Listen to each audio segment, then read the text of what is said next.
everybody. So it's gonna be straight to the point. Won't take long. If you get a chance, check out Travis Sanders. He and his mom, they're from Philadelphia, and they're two indigenous people, as you can see. Okay, so Um, and they, while I was in the hospital um, with my son and my wife as she was recovering, I had some spare time, and things came up, and I watched their videos on the slave ships, and just the information they were using was really, was really something interesting, right? The first video they do explains that the Europeans came to the Americas and built their slave ships in the Americas. They found all the wood that they needed to build their ships on the East Coast, and especially down in Louisiana, in the Gulf of Mexico. But especially in Louisiana, the trees they took from there. So you gotta sit back and wonder. We know about them being sent here to find gold and stuff like that, and the wars they were having with the indigenous people. So you gotta ask yourself, these people must have been like superhumans, right? Because how can they have all the time to do all this? Let's go to war with the Indians every time we turn around. Let's search for gold and forget to plant crops. Let's build our forts so we have our protection, and let's build the slave ships, the ships, as they point out, they built the ships that the world came after. These worlds wanted the ships that they built here. They built them here and turned around and sold them everywhere. So they came to America with ships that were not adequate to be your slave ships.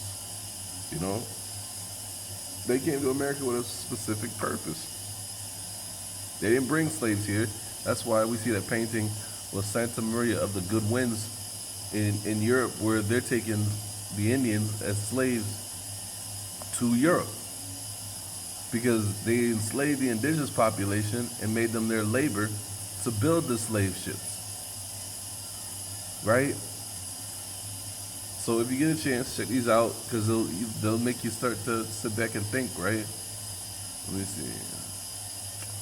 I was looking to see if there was any paintings in France, any of their museums, when it comes to Indians. I still gotta look around. I didn't find anything. Well, that's what it was. I haven't really figured out what this is about, but the fatherland, Cameroon, for fatherland. So I'm sitting here just trying to figure that out,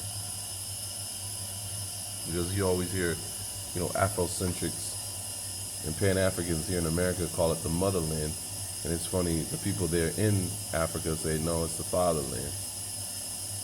So, in canoe, all right.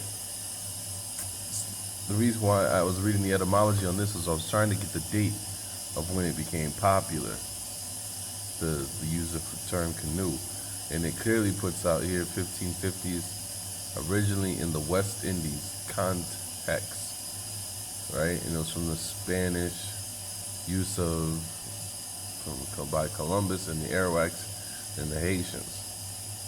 And the reason why I was trying to figure out where the timeline is because in Senegal, like I was pointing out here, in Senegal, they say the name takes its place from the phrase meaning our canoe. And look at this right here. Their famous saying is, "We're all in the same canoe." And I know when I was living in the South, I heard that phrase. I didn't know what the hell it meant, but I just thought that was interesting that apparently to them, oh man.